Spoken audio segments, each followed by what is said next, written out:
कराची मां निकितल वकीलनि जो काफ़िलो बबरलोए बाईपास ते पहुची वियो आहे, जिते बबरलोए बाईपास ते तकरारी केनाल ख़िलाफ़ वकीलनि जो धरणो शुरू थी वियो आहे, जंहिं सबबि सिंध पंजाब ॾांहुं ट्रैफ़िक जी अच वञ मुकमल तौर ते बंदि थी वई आहे। ॿिन्ही पासनि खां गाॾियुनि जो डिघियूं कतारूं लॻी वियूं आहिनि। धरणे में वॾी अंग में वकील बिरादरी, सिविल सोसाइटी जा माण्हू ऐं क़ौम परस्त अॻवान शामिल आहिनि। वकीलनि जे धरणे में जसकम जो मरकज़ी अॻवान डॉक्टर नियाज़ कालाणी, सिंध तरक्की पसंद पार्टी जो मरकज़ी अॻवान फताह समेत जो पिणु एकता तौर शामिल थी विया आहिनि। जॾहिं त धरणे में स्कूली शागिर्द, शहरी अदीब, सियासी समाजी अॻवान ऐं ज़िंदगी जे हर शोबे सां ताल्लुक़ रखंदड़ माण्हू शामिल आहिनि। इन मौक़े ते वकील अॻवान आमिर नवाज़ वड़ाइच सहाफ़ियुनि सां ॻाल्हाईंदे चयो त असांजे धरणे जो को बि टाइम फ्रेम न आहे। अॼु ई असांखे केलानल वारो नोटिफिकेशन वापसि वठण जो ऐलान कयो वञे त असां धरणो ख़तमु करे छॾींदासीं, पर जेसिताईं असांजो मुतालबो पूरो नथो थिए उन वक़्त ताईं इहो धरणो जारी रहंदो। धरणे जे मौक़े ते हर तरफ़ सिंधु दरिया ते केनाल अॾण वारे मंसूबे ख़िलाफ़ जज़्बाती नारनि जी गूंज थी रही आहे। असां हिकु भेरो ॿीहर ॿुधाईंदा हलूं त बबरलोए बाईपास ते वकीलनि जो धरणो शुरू थी वियो आहे ऐं ॿिन्ही पासनि खां गाॾियुनि जूं डिघियूं कतारूं लॻी वियूं आहिनि। धरणे जे मौक़े ते बबरलोए बाईपास जे ॿिन्ही पासनि खां ट्रैक बंदि आहिनि ऐं शामियाना हणी वकील बिरादरी समेत मुख़्तलिफ़ सियासी समाजी क़ौम परस्त अॻवान धरणे में वेही रहिया आहिनि। इन मौक़े ते अॻवान ॻाल्हाईंदे चयो आहे त असांजे धरणे जो को बि टाइम फ्रेम न आहे ऐं इहो धरणो केतिरा ई ॾींहं जारी रही सघे थो।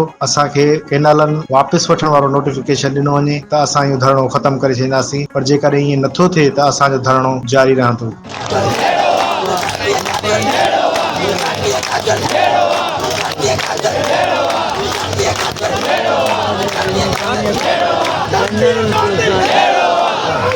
इहो इशू ख़तमु कयो, हमेशह जे लाइ इहो कॉर्पोरेट फार्मिंग जो इशू ख़तमु कयो।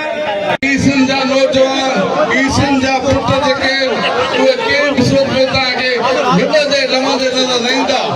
ऐं तव्हां सभिनी खे जज़्बो ॾियां इन यकीन सां त सॼी सिंध हिन धरणे सां आहे, सॼी सिंध हिननि वकीलनि सां आहे, सॼी सिंध सिंध जे क़ौम परस्तनि सां आहे, सॼी सिंध सिंध जे इलाही पुटनि सां गॾु आहे। हा, जेके चवनि था नारा था आहिनि, ड्रामा था कनि त असां केरल जे ख़िलाफ़ आहियूं, ख़ासि तौर ते पीपल्स पार्टी उहा ड्रामा थी करे।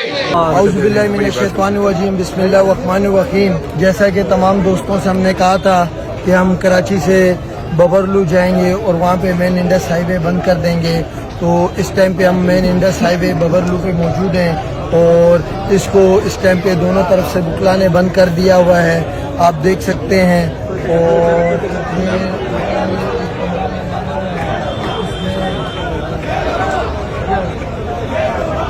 जैसा कि सब दोस्तों को बताया था कि ये धरना जो है ये तब तक जारी रहेगा जब तक 6 केनाल से रेलेवेंट नोटिफिकेशन वापस नहीं ले लिया जाता। Thank you so much. मैं तमाम वकला से दरख्वास्त करूँगा कि आप जल्द से जल्द जो है यहाँ पे बबरलू बाईपास पे पहुँच जाएँ, हम सब यहाँ पे मौजूद हैं। Thank U.